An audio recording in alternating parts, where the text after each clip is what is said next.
Let us discuss a question for JEE Advanced Physics, and it is based on work energy as well as friction. इसमें दिया क्या है कि there is a horizontal rough rod. There is a horizontal rough rod. It is fixed at both ends, C and D, and a massless ring. इस ring का अपना कोई मास नहीं है. A massless ring can slide on this rough rod, and this rough rod offers a friction coefficient mu as a kinetic friction coefficient, which is same as static. तो static की जरूरत नहीं पड़ेगी इसमें. तो static as well as kinetic friction coefficient between the ring and the rod is mu. Mu is given. Mu is given, and ring is massless. This ring is tied to a light and inextensible thread, which is passing over a fixed smooth pulley, and the other end of this thread is carrying a block of mass m. Pulley is small size. Height of the pulley is h. From this wire, h is given. Take this h as given. Initially this ring was here at point A. That time this string was vertical. That means this string length was exactly same as h, and this mass must be somewhere below.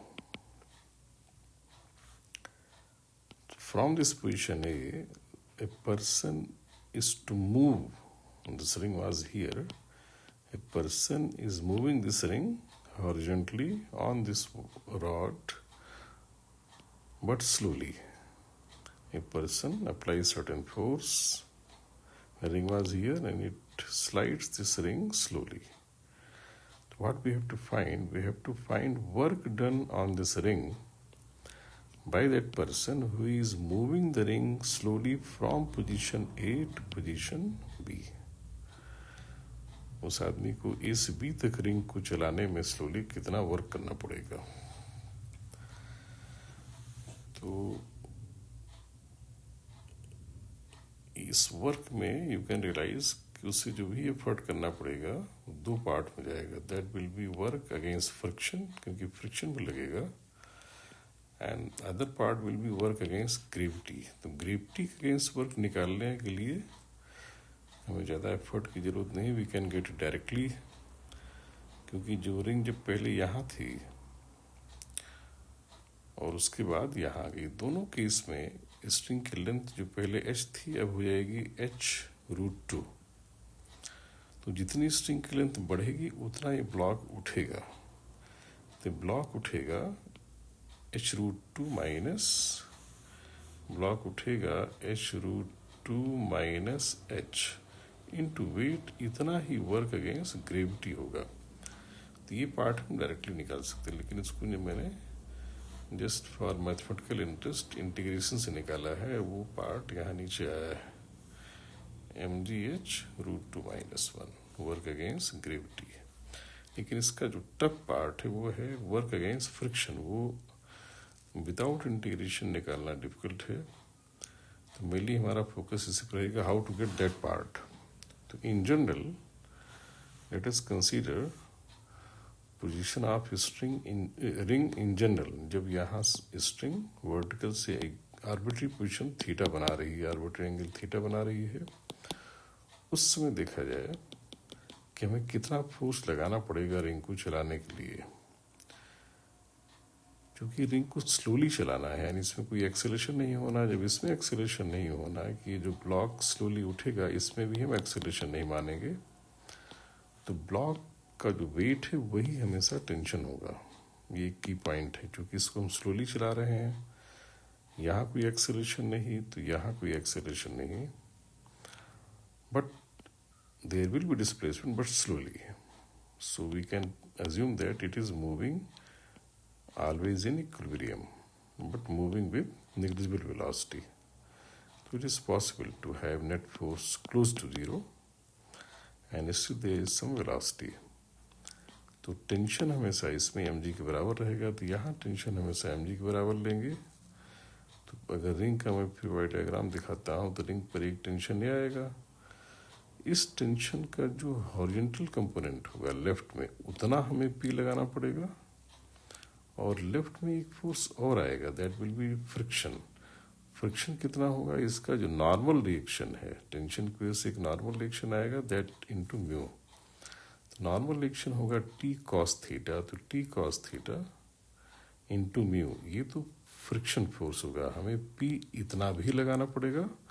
और इस tension का जो reverse component है left that it will be T sine theta, वो भी हमें P लगा के ओवरकम करना, तभी ये रिंग चल पाएगी।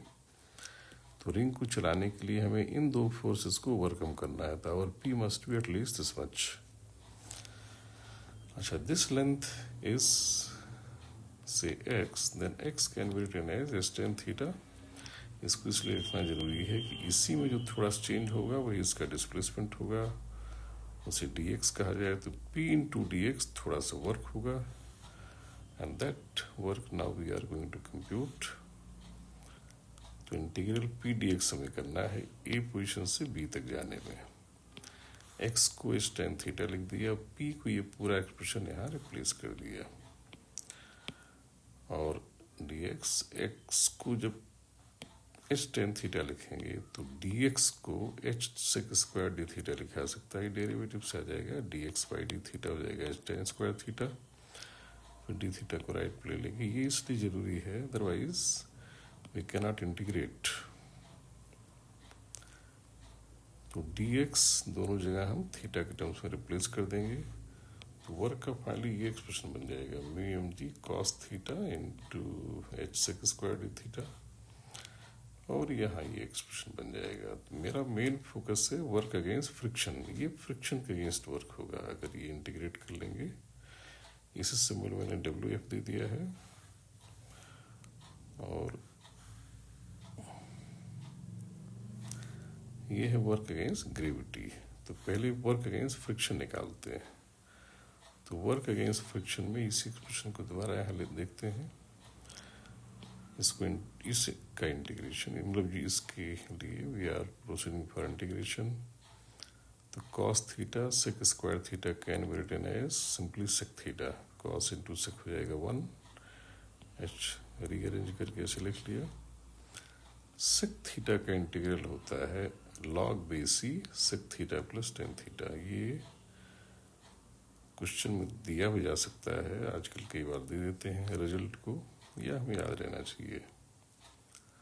और थीटा की लिमिट है जैसा क्वेश्चन में दिया गया है 0 टू, जब ऐसी स्ट्रिंग थी तो थीटा था 0, यहाँ तक जाना हमें, तो theta will B 45 final value, और ये रखने पर 45 पे आ जाएगा √2 + 1, 0 पर सेक 0 विल बी 1, tan 0 0, तो log 1 होता है 0, तो यहाँ सेकेंड टर्म कुछ भी नहीं आएगा, सिंपली 1, तो 1 से यहाँ डिवाइड कर देंगे, एंड इट विल बी, यही एक्सप्रेशन रहेगा। तो ये हो जाएगा work against friction. So this is important part, work against gravity for ऐसे ही मैथमेटिकल एक्सरसाइज के लिए इंटीग्रेशन करके मैं निकाल देता हूँ, अदरवाइज ये डायरेक्टली भी आ जाएगा जैसे मैंने पहले बताया। तो वर्क अगेंस्ट ग्रेविटी का जो टर्म है वो ये था sine theta into sec square को लिख दिया 1/cos स्क्वायर। यहाँ मेथड ऑफ सब्स्टिट्यूशन लगा दिया मैंने, कॉस थीटा को मान लिया t, तो minus sine theta D theta हो जाएगा dt, t को कॉस थीटा मान के मेथड ऑफ सब्स्टिट्यूशन से ये इंटीग्रल इसमें कन्वर्ट हो जाएगा, और minus dt by dt square का integral 1/t means 1/cos theta हो जाएगा 1/cos theta will be sec theta. तो फाइनली ये हो जाएगा इंटीग्रल लिमिट 0 to 45, ये आ गया।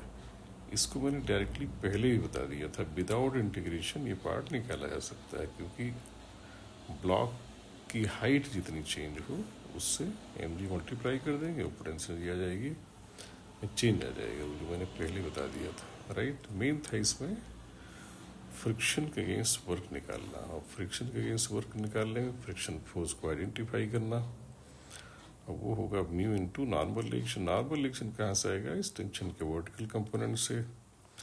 टेंशन हर समय mg होगा, ये हमें रियलाइज करना है। क्यों होगा? क्योंकि इट इज मूविंग स्लोली, तो नेट फोर्स ब्लॉक पर 0 आना चाहिए, तो T has to be mg, right. और ये इसमें इंटीग्रल हमें याद रखना है कि इंटीग्रल सेक थीटा क्या होता है? सेक लॉग बेस c यानी ln sec theta plus tan theta. So this may be a good question for ITG